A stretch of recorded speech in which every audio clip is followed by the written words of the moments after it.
কর্মব্যস্ত জীবনে আমরা সব মাই চাই ঝটপট এবং হেলদি একটা বাচ্চাকে নাস্তা দিতে।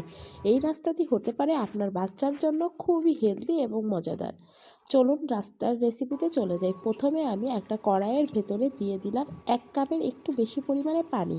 তারপরে একটা নুডলসের প্যাকেট নিয়ে আমি নুডলসটাকে প্রথমে একটু ভেঙে ছোট করে নিয়ে নিচ্ছি।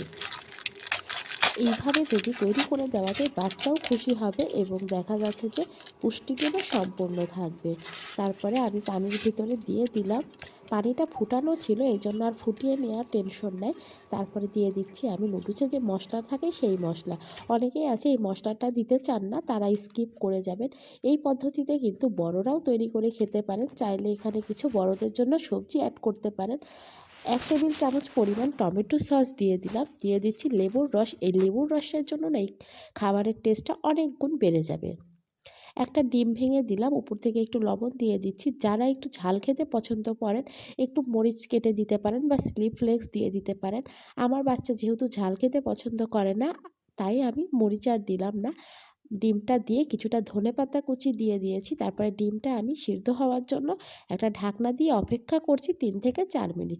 ৩-৪ মিনিট পর ঢাকনাটা তুলে নিচ্ছি। একদম পারফেক্টলি হয়ে গিয়েছে। একটা বাটিতে বেড়ে নিলাম। এখন একটু কেটে দেখিয়ে দিচ্ছি, থামেন। দেখেন কতটা যে পারফেক্ট হয়েছে ডিমটা। ডিমটা কিন্তু পুরোপুরি সুন্দর মতো কুক হয়ে গিয়েছে, দেখেছেন? আর এটা হতে পারে বাচ্চার জন্য খুব মজার নাস্তা।